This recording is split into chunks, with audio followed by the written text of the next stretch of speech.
नमस्कार। कार्यक्रम सामाजिक न्यायमा म प्रस्तुता रूप सुनार यहाँहरू सम्पूर्णलाई हार्दिक स्वागत गर्न चाहन्छु। आदरणीय दर्शक महानुभावहरू, यस कार्यक्रममा हामी समसामयिक विषयवस्तुहरूमाथि सामाजिक न्यायको दृष्टिकोणबाट छलफल गर्ने गर्छौँ, बहस गर्ने गर्छौँ।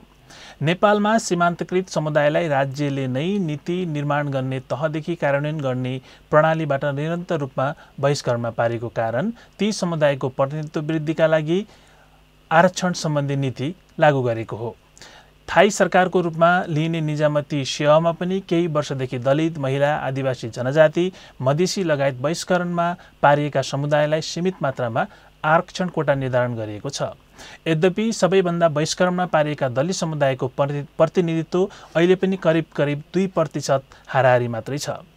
यो सन्दर्भमा प्रतिनिधि सभाको राज्य व्यवस्था तथा सुशासन समितिले निजामती सेवाको गठन, सञ्चालन र सेवाका शर्तहरूको व्यवस्थापन गर्न बनेको विधेयक पारित गरेको छ। सिद्धान्ततः राज्यबाट बहिष्करणमा पारिएका समुदायलाई प्रदान गरिने आरक्षण नेपालको निजामती सेवामा दबदबा कायम राख्ने खस आर्यलाई पनि दिने व्यवस्था उक्त विधेयकमा छ। यसले आरक्षण कसका लागि, किन र कसरी वितरण गर्नुपर्छ भन्ने विषयमा पुनः गम्भीर छलफल र बहसको आवश्यकता बढाएको छ। आज हामी आरक्षणकै विषयमा केन्द्रित रहेर जापानस्थित वासेदा विश्वविद्यालयमा सहायक प्राध्यापक को रूपमा कार्यरत तथा समावेशिताको बहस पुस्तकका लेखक रमेश सुनामसँग कुरा गर्नेछौँ र संवादका लागि उहाँ हामीसँग अनलाइनमा जोडिनु भएको छ। डाक्टर रमेश, कार्यक्रममा यहाँलाई स्वागत छ। धन्यवाद रूपजी र मेरो नमस्ते यहाँलाई। हामीले यो आरक्षणलाई कसरी बुझ्ने सैद्धान्तिक रूपमा र नेपालमा यसको आवश्यकता चाहिँ किन परेको?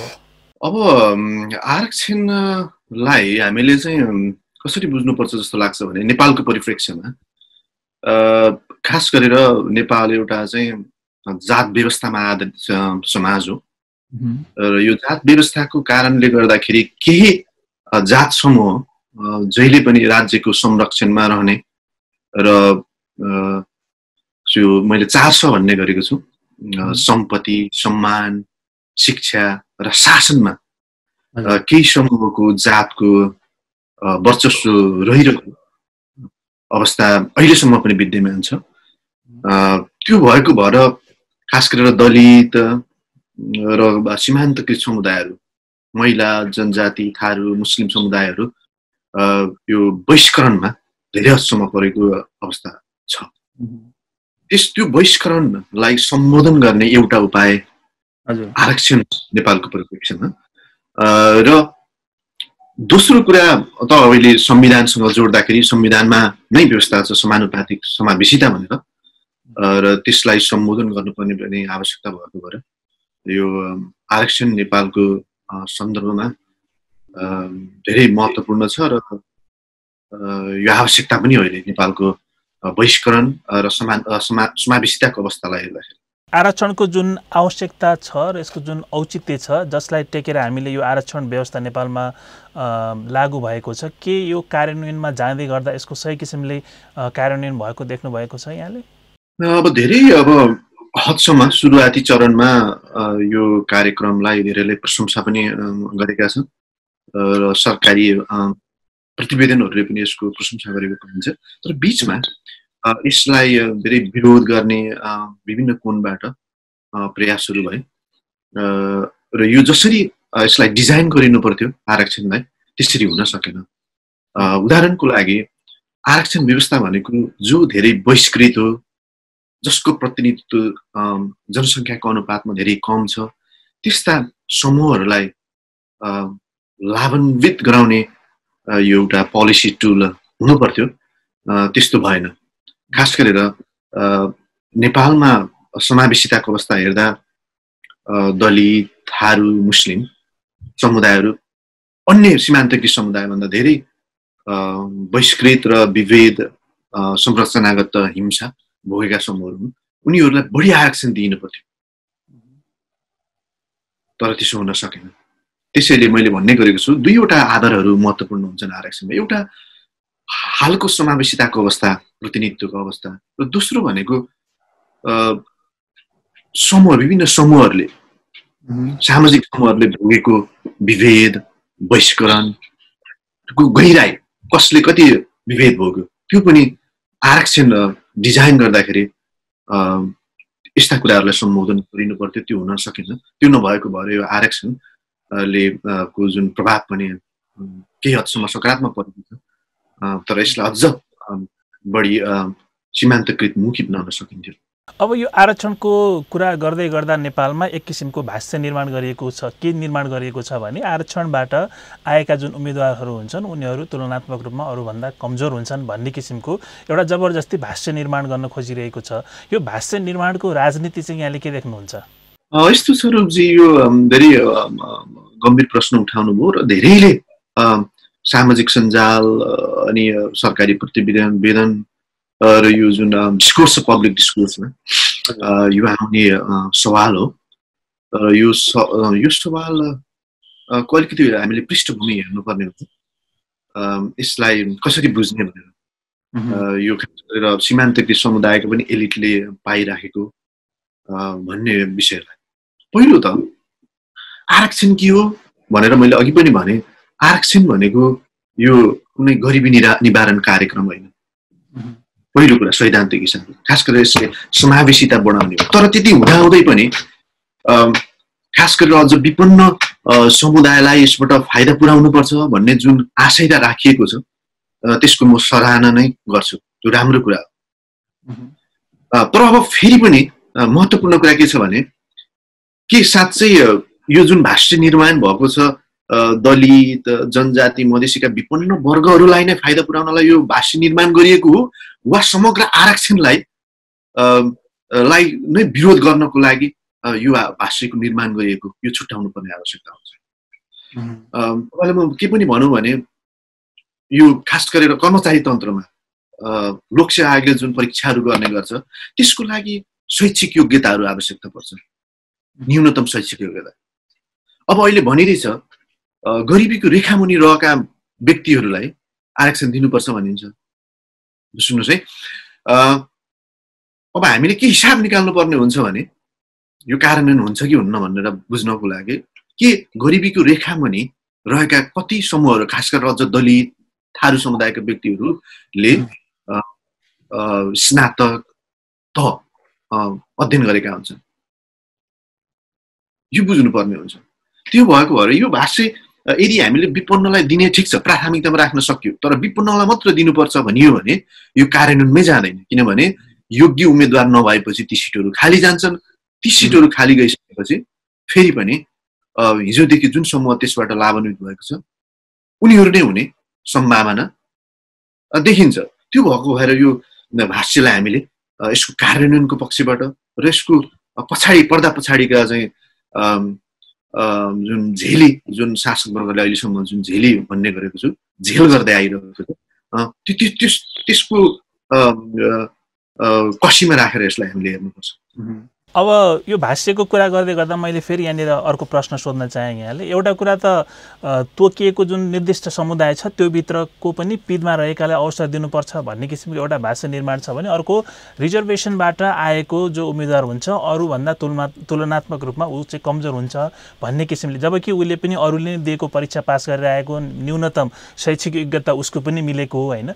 यसमा चाहिँ यहाँको भनाइ चाहिँ के छ? यसमा तपाईँले मेरिटसँग जोड्न खोज्नुभयो जस्तो लाग्यो मलाई। हजुर, फेरि पनि म थपौँ, यो विपन्नहरूलाई आरक्षणमा प्राथमिकता दिनुपर्छ भने ठिक छ, प्राथमिकता दिँदा राम्रो, तर विपन्नबाट उम्मेदवार नभए त्यही समूहका अन्यलाई मेरिटको आधारमा चाहिँ आरक्षण दिँदा राम्रो हुन्छ भनेर मैले भन्दै आएको छु लामो समयदेखि। त्यही भएर विपन्नलाई प्राथमिकता दिने कुरामा त त्यो त राम्रो कुरा, तर त्यसको नाउँमा आरक्षण चाहिँ लक्षित वर्गमा पुग्न नदिने षड्यन्त्र हुनु भएन भन्ने। र अब कुरा गरौँ यो मेरिट जसलाई चाहिँ यो जुन लोकसेवा पास गरेर आइसकेका व्यक्तिहरू असक्षम, अदक्ष भनेर जुन खालको टिप्पणी गर्ने गरिन्छ, अब यसलाई चाहिँ यसलाई दुई तीन कोणबाट हेरौँ। तपाईँले पनि अलिकति इन्डिकेट गर्नुभयो, लोकसेवाको एउटा छनौट प्रणाली छ, एउटा सिस्टम, रिक्रुटमेन्टको सिस्टम छ। त्यसमा के गर्छ भने लोकसेवाले जाँच परीक्षाहरू लिने र अन्तर्वार्ता लिएर पदपूर्ति गर्ने गर्छ। यो आरक्षण दुईटा समूहबाट अहिले गरिराखेको छ। खुल्लाको केसमा खुल्ला प्रतियोगिता भनिन्छ र अर्को समावेशी प्रतियोगिता। सम्झनुहोस् यो दुईटै प्रतियोगिता हो, कम्पिटिसन। र प्रश्नहरू प्रश्नपत्रहरू सबै एउटै हुन्, अन्तर्वादको प्रक्रिया सबै एउटै। फरक कति मात्रै हो भने यतापट्टि समावेशी प्रतियोगितामा हुनेले आफ्नो समूह, दलित छ भने दलित समूहभित्रकासँग मात्रै प्रतिस्पर्धा गर्नुपर्छ, महिलाले महिलासँग। फरक त्यति मात्रै हो। र अन्तमा गएर हुने भनेको 2-4%, 5-10% को फरक हुने हो। 60% खुल्लामा ल्याउनेहरू भयो भने यता 55%, 50% यो तलमाथि हुन्छ प्रतिशतमा। अब मेरिट के हो भनेर बुझ्नुपर्ने हुन्छ। अब तपाईँको 2-4% तलमाथि हुँदैमा कोही अचम्मै जान्ने, उत्कृष्ट, योग्य, र 2-4% तल हुँदै त्यो चाहिँ अध्यक्ष, असक्षम भन्ने जुन भाष्य छ यो बहुत गलत छ। किनभने लोकसेवाको अहिलेको यो मेरिट मापन प्रणालीले तपाईँको के हेर्दैन, मान्छेको एक्सपिरियन्स हेर्दैन, भ्यालु दिँदैन। तपाईँले चाहिँ आइएमा कति ल्याउनु भयो, एसएलसीमा कति ल्याउनु भयो, यो स्नातक तहमा कति ग्रेड ल्याउनु भयो, स्नातकोत्तरमा कति ल्याउनु भयो, यस्ता कुराहरूलाई तपाईँको लोकसेवा आयोगको यो मेरिट मापनको प्रक्रियामा अन्डरमाइन गरिन्छ। अब मात्र लोकसेवाले लिने एउटा जातमा कसैले धेरै अब पढेर रात दिन पढेर अब अझ भनिन्छ नि यो भोकन्ते तरिकाले उसले चाहिँ एउटा जातको आमा चाहिँ धेरै ल्यायो भन्दामा ऊ चाहिँ धेरै दक्ष, अरूले कम ल्यायो भने कम दक्ष भनेर मिल्दैन। अब र मैले अहिले धेरै सोच्दा यो मेरिटको विषयमा के भन्ने मन लाग्छ भने अब मेरिट एउटा जातको आधारमा हेरिनुहुन्न। मेरिटलाई चाहिँ तपाईँको अलिकति इम्प्याक्ट ओरिएन्टेड पर्सपेक्टिभ दिनुपर्छ मेरिटलाई।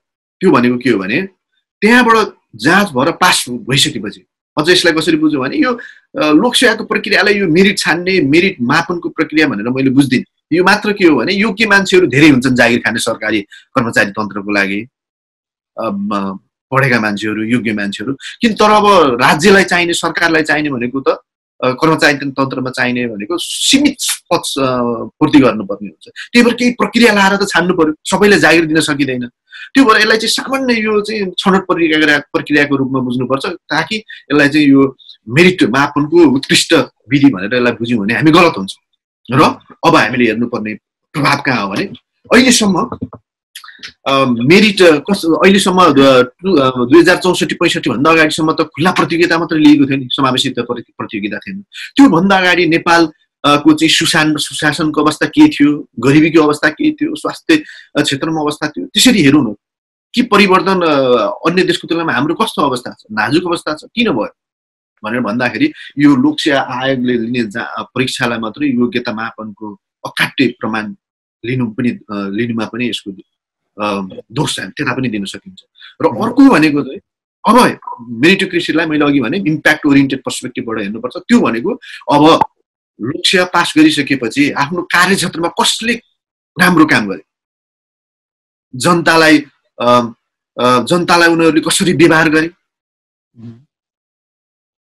आफूलाई चाहिँ शासक ठाने कि जनतालाई सेवा दिने सेवक ठाने, र भ्रष्टाचार गरे कि गरेनन् त्यहाँ गएर, र विकास निर्माणका कामहरूमा कस्तो खालको चाहिँ प्रभाव उनीहरूले ल्याए। अब मूल्याङ्कनको विषय त्यता हुनुपर्छ। यो लोकसेवा आयोगको जाँचमा एउटा परीक्षामा 2-4% तल घटी बढी भयो भनेर मेरिटलाई मापन गरिनु। अब फेरि पनि दोहोऱ्याउँछु, यो मेरिटलाई इम्प्याक्ट ओरिएन्टेड पर्सपेक्टिभबाट हेरिनुपर्छ। अब कसले राम्रो काम गरे त्यसलाई चाहिँ मेरिट मापनको आधार बनाउनुपर्छ, न कि लोकसेवा आयोगमा धेरै प्रतिशत ल्याएको भएर होइन। किनभने लोकसेवामा आएर अहिलेसम्म धेरै प्रतिशत ल्याउनेहरू त भ्रष्टाचारमा लिप्त भइरहेको, देशलाई कुशासनबाट लगिरहेको अवस्था हो नि। यो त सबै हामीले जाने बुझेकै कुरा हो।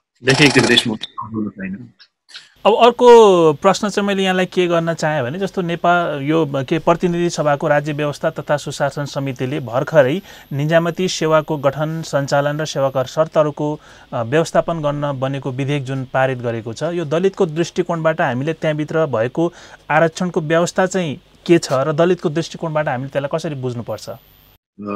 रूपजी, यो अहिले जुन आरक्षणको खाका मोडल प्रस्तुत गरेको छ सुशासन समितिले, यो अत्यन्तै भर्सनायोग्य छ।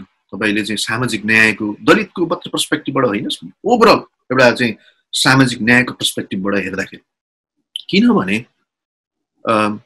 आरक्षण भनेको त बहिष्करणमा परेको, विभेदमा परेको र जसको प्रतिनिधित्व कम छ त्यस्ता समूहहरूलाई उनीहरूलाई चाहिँ समावेशिताको माध्यमद्वारा राज्यका निकायहरूमा उनीहरूको भूमिकालाई चाहिँ उनीहरूको कन्ट्रिब्युसन दिन सक्ने एउटा अवस्थामा ल्याउने एउटा पोलिसी हो। तर अब भइदियो के भन्दाखेरि, अब अहिले खसारेलाई विपन्न खसारे या भनेर या खसारे या विपन्न खसारे विभिन्न नाममा यो चाहिँ खसारे समूहलाई, जसलाई चलनचल्तीको भाषामा बाहुन छेत्री, सन्यासी ठोकरी, यो समूहलाई आरक्षण दिने कुरा आयो। यो आरक्षणको मर्म र भावना विपरीत छ। किनभने हामीले 2-3 वटा प्रश्नहरू यसमा सान्दर्भिक छन् उठाउनको लागि। जस्तो खसारे समूहले बहिष्करणमा पर्यो कि परेन? नेपालको राज्यले उनीहरूलाई के विभेद गर्यो, के हिंसा गर्यो ताकि उनीहरू आरक्षणको लागि अहिले योग्य भए? एउटा कुरा। दोस्रो कुरा, अहिले तपाईँले हेर्नुभयो भने अहिले निजामती सेवामा कर्मचारी तन्त्रमा 2/3 भन्दा बढी खसारे समूहको प्रतिनिधित्व छ। ताकि जनसङ्ख्याको उनीहरूको अनुपात हेर्ने हो भने करिब 30% भन्दा अलि माथि मात्रै छ।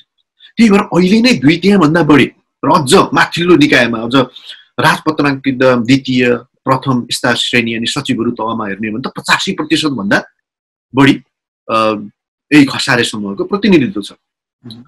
त्यो भएको भएर अहिले नै अधिक प्रतिनिधित्व जनसङ्ख्याको अनुपातमा भएको समूहलाई किन आरक्षण दिन लागि छ? यो पक्ष छ। अर्को पक्ष भनेको खसारे समूहले के विभेद भोग्यो, कुन संरचनात्मक हिंसामा पर्यो, त्यही भएर आरक्षणमा समावेश गर्नु पर्यो। यस्ता प्रश्नहरूको उत्तर राज्यले दिन आवश्यक छ। तपाईलाई लाग्छ कि जुन अहिले यो राज्य व्यवस्था तथा सुशासन समितिले जुन विधेयक पारित गर्यो त्यसले चाहिँ जुन वर्चस्वशाली समूह छ उसको वर्चस्व दबदबा कायमै रहने र जो सीमान्तकृत समुदाय छ उनीहरूलाई अझ बढी सीमान्तकृत गरिरहने प्रपञ्च हो भन्ने लाग्छ? पक्कै। कसरी भने मैले एउटा शब्दको पनि प्रयोग गर्ने गरेको छु, खसारेकरण आरक्षणको। हजुर, आरक्षणको खसारेकरण मैले किन भनेको भने हिजोदेखि यो शासक वर्गमा त खसारे नै थिएन। अहिले हुँदा आरक्षणद्वारा सीमान्तकृत समुदायहरूलाई समावेशी गर्ने भन्दा पनि त्यो पोलिसी टुललाई यो नीतिलाई पनि खसारेकरण गर्न खोजेको। त्यो भनेको मतलब उनीहरूलाई आरक्षण दिएर, जस्तो अहिले सुशासन समितिले ल्याएको खाकामा के छ भने मोडलमा आरक्षणको 28% महिला तर्फको आरक्षणको 28% खसारे महिलालाई, यतापट्टि अन्य बाँकी रहेको आरक्षणबाट 10% विपन्न खसारे भनेर ल्याएको देखिन्छ। अब अनि त्यस पछाडि तपाईँले पहिलाको आरक्षणको चाहिँ नतिजा हेर्नुहुन्छ भने यो पिछडिएको क्षेत्र, अपाङ्गता भएकाहरूकोमा पनि खसारेले नै त्यसको भोग गर्दै आयो। यो हिसाबले हेर्दाखेरि यतापट्टि खुल्लाबाट पनि यही समूहबाट धेरै आउने अनि यता आरक्षणमा पनि त्यही समूहलाई दिने र अहिलेसम्मको समावेशिताको अवस्था हेर्दाखेरि उनीहरूकै अधिक प्रतिनिधित्व, यो सबैलाई हिसाब गर्दाखेरि यो आरक्षणको खसारेकरण गरेर फेरि पनि खसारे समूहलाई नै कानुनी रूपमै अहिले यो गणतान्त्रिक कानुनी रूपमै खसारेको वर्चस्वकरण चाहिँ स्थापित गराउन लागेको भनेर यसलाई चाहिँ इन्टरप्रेट गर्न सकिन्छ। र यसले चाहिँ खास गरेर अन्य समूहहरूलाई चाहिँ असमावेशीकरणको बाटोतिर लगेको देखिन्छ। अब अर्को कुरा, जुन यो सुशासन समितिबाट जुन विधेयक पारित भयो यो जस्ताको तस्तै संसदबाट पारित हुन्छ कि हुँदैन त्यो चाहिँ अहिले भन्न सकिने अवस्था छैन। किन भन्नाले स्वयं तालुकावाला मन्त्रालय होइन, सङ्घीय शासन तथा स्थानीय मन्त्रालयका पनि त्यसमा विमति छन् र हिजो मात्र प्रधानमन्त्रीले पनि त्यसमा चाहिँ यो गलत छ भन्ने आशयको आफ्नो अभिव्यक्ति दिनुभएको छ।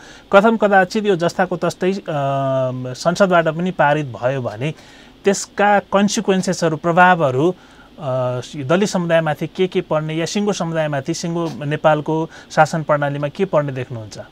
अब पहिलो त यसले जुन संविधानले संविधानमा उल्लेखित समानुपातिक समावेशिता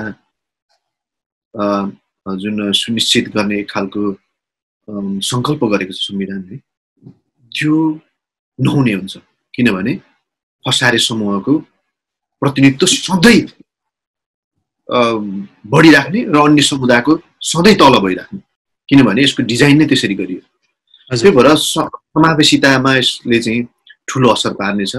र खास गरेर नेपालमा यो विभेद, हिंसा, असमावेशिता यस्ता कुराहरूलाई सम्बोधन गर्ने जुन एउटा राजनीतिक सङ्कल्प थियो यो गणतान्त्रिक नेपालमा, त्यसलाई पनि कुठाराघात हुने देखिन्छ।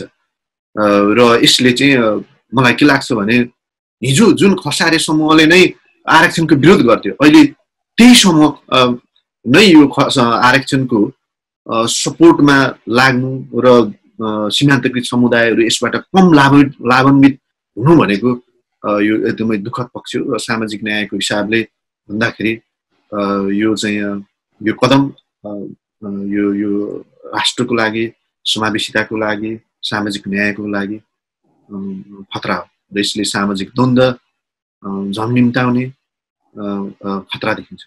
त्यो जुन असमानताको खाडल छ, त्यो असमानताको खाडल यति चाँडै त्यो पुरिने अवस्था छैन। यसले त्यो खाडललाई झन् फराकिलो गर्दै लान्छ भन्ने यहाँको भनाइ हो। हजुर। अब अर्को उसमा चाहिँ जस्तो यही क्षेत्रमा यहाँले थुप्रै अध्ययन पनि गर्नुभएको छ, पुस्तक पनि प्रकाशन गर्नुभएको छ। यो सुशासन समितिबाट जुन पारित भएको विधेयक छ, सामाजिक न्यायको दृष्टिकोणबाटै हामीले यसलाई हेर्ने हो भने त्यसमा करेक्सन गर्नु पर्यो भने के कुरा करेक्सन गर्नुपर्छ, 1 2 3 गरेर भन्नु पर्यो भने यहाँको सुझाव चाहिँ के रहन्छ? अब यसमा यस्तो छ रूपजी, यसलाई करेक्सन त गर्नै पर्छ यदि राज्य चाहिँ समानुपातिक प्रतिनिधित्व समावेशितामा प्रतिबद्ध छ भने। हजुर।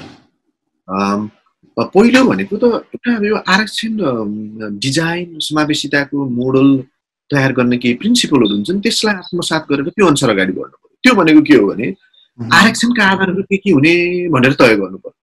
हजुर। आरक्षण कसलाई दिने, के को आधारमा दिने? अघि मैले भने दुईटा आधारहरू, विभेद, बहिष्करणमा जुन समुदायहरू परेका छन् तिनीहरूलाई दिनु पर्यो।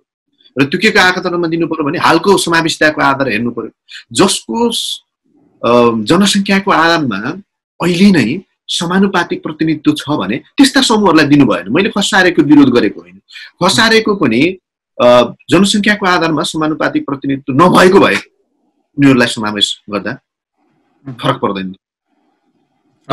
उनीहरूको अधिक समानुपातिक अहिले पनि 2/3 भइसकेको अवस्थामा उनीहरूलाई राख्नु भयो। त्यस्तै गरेर अन्य जनजाति मधेसी समूहभित्रका पनि त्यस्ता समूहहरू छन् भने जसको समानुपातिक समावेशी प्रतिनिधित्व भइसकेको छ, उनीहरूलाई पनि त्यहाँबाट हटाउनुपर्छ र जसको जनसङ्ख्याको आधारमा कम प्रतिनिधित्व छ उनीहरूलाई बढी आरक्षण दिनुपर्छ। त्यही भएर जसको कारण चाहिँ समावेशिता प्रवर्धन हुन्छ। त्यही भएर यी आधारहरूलाई ख्याल गरेर यसको चाहिँ रिडिजाइन गर्यो भने समावेशिता प्रवर्धन हुन्छ। गरिएन भने अघि पनि भने मैले यसले यो असमानताको खाडल रहिराख्नेछ।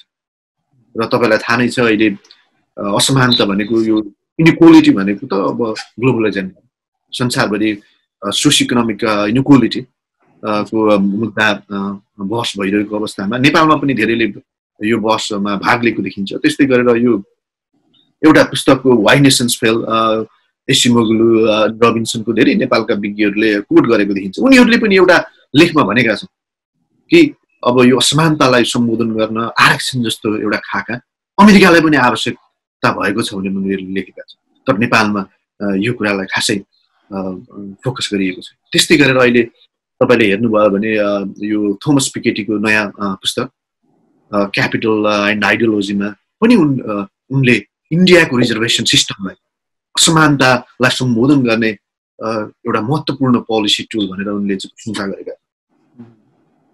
त्यही भएर यो ग्लोबल पर्सपेक्टिभबाट हेर्दाखेरि पनि नेपालमा जुन खालको समावेशिताको लागि थोरै भए पनि केही यो आरक्षण त्यति ठुलो यसले इम्प्याक्ट त ल्याउँदैन, तर एउटा सानो भए पनि एउटा सकारात्मक कदम थियो, प्रयास थियो।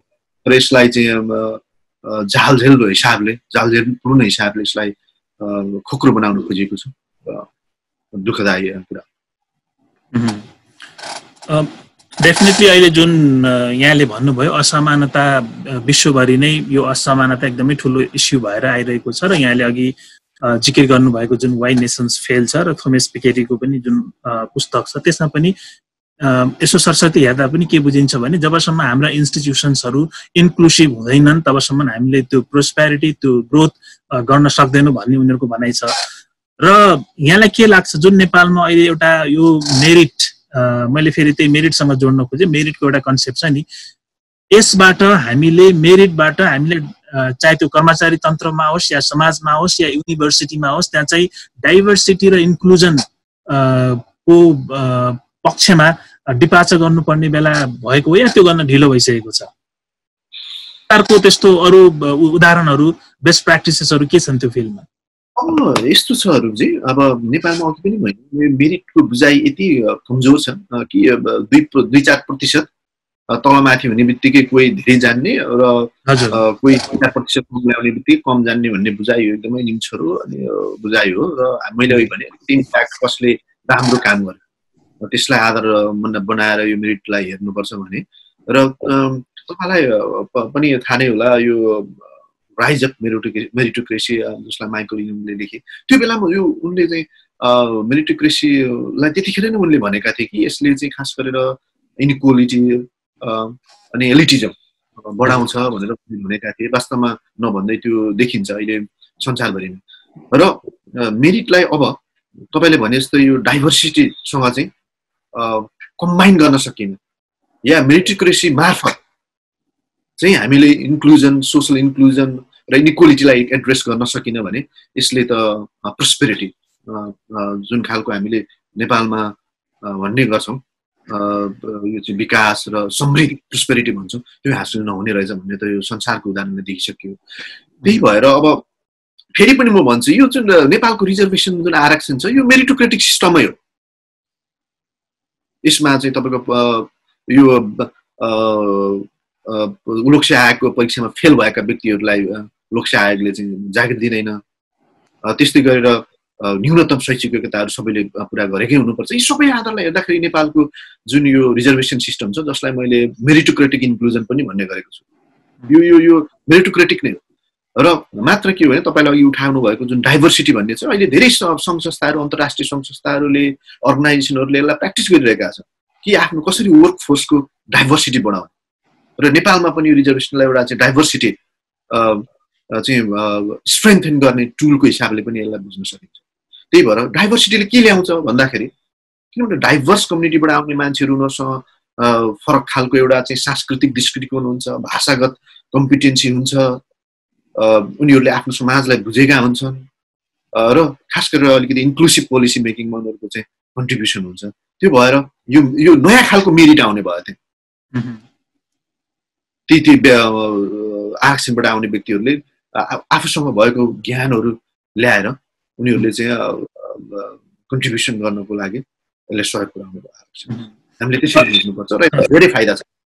तपाईँलाई के भनौँ भने अहिले नेपालमा भ्रष्टाचारको अनि त्यस पछाडि यो न्याय नपाउने सीमान्तकृतहरूले एउटा कारण के हो भने यो राज्यको माथिल्लो निकायमा सबै एउटा जाति समूहका व्यक्तिहरू मात्रै छन्, खास गरेर खसाएको। त्यही भएर भ्रष्टाचार कसैले गर्यो भने अदालतमा पनि उनीहरूकै आफ्नो मान्छे हुने, पुलिसमा हुने उनीहरूकै आफ्नो मान्छे हुने। त्यही भएर यो जन्जाल यो नेटवर्क छ, यसले गर्दाखेरि यो न्याय पनि नपाउने मान्छेहरूले यो अवस्था। तपाईँको रुकुममा भएको जुन जातीय हत्याकाण्ड थियो त्यसमा पनि त्यो प्रश्नसँगै देखियो।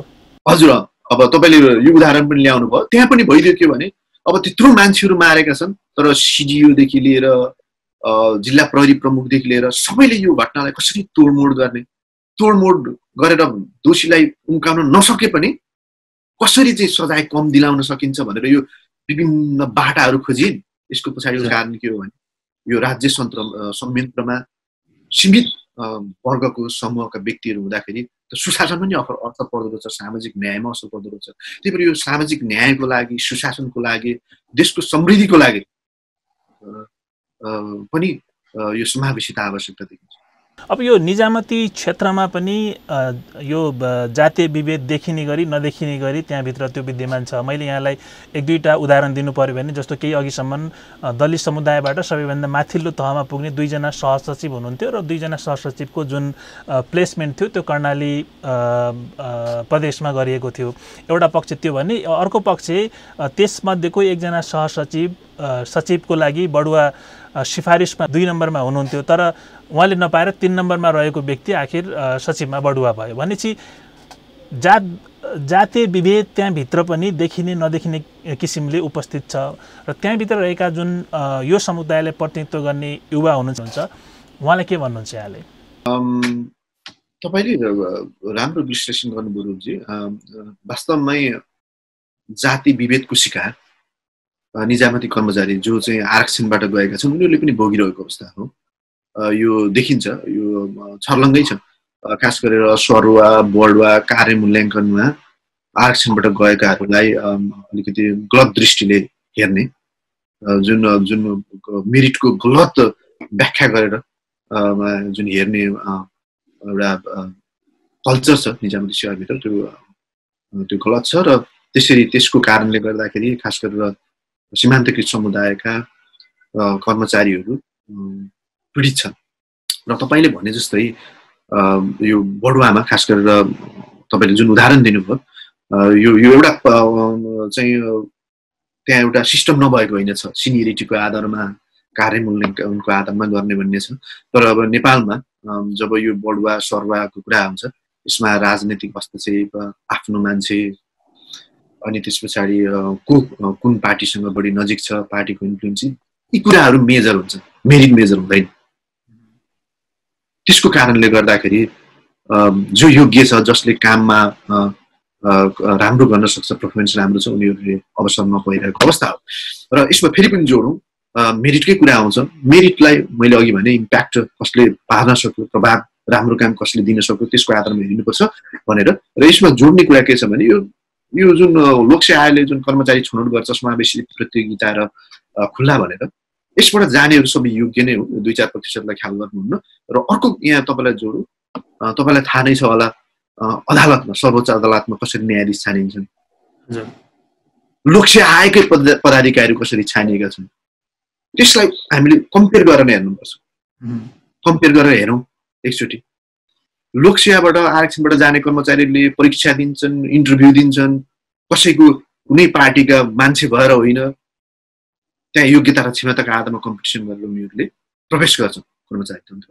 यतापट्टि हेर्नुहोस्, लोकसेवा आयोगका प्रमुखले कसरी छानिन्छन्, सर्वोच्च अदालतका चाहिँ न्यायाधीश कसरी छानिन्छन् भन्छन् कुनै पार्टीसँग नजिक भएको भएर या त्यो पार्टीलाई उनीहरूले चाहिँ केही फाइदा या त्योभन्दा अगाडि चाहिँ सहयोग गरेको आधारमा, यी मुख्य आधारमा उनीहरूको छनौट हुन्छ। त्यो भएको भएर मैले के भन्छु भने सर्वोच्च अदालतका यदि प्रक्रियाको हिसाबले र मेरिटको हिसाबले हेर्ने भने सर्वोच्च अदालतका न्यायाधीशहरू जुन छानिने प्रक्रिया र जुन यो संवैधानिक आयोगका प्रमुखहरू जसलाई सम्मान हामीले गर्नुपर्छ एउटा संस्था हिसाबले, तर मलाई त के लाग्छ भने यो संवैधानिक आयोगका प्रमुखहरू र अदालतको जुन प्रक्रिया छ त्योभन्दा एकदमै राम्रो मेरिटोक्रेटिक रिक्रुटमेन्ट प्रोसेसबाट आरक्षणबाट गएका छन् र उनीहरू बढी योग्य छन् भन्ने लाग्छ मलाई, ताकि उनीहरू कुनै पार्टीसँग नजिक भएर उनीहरू त्यहाँ गए।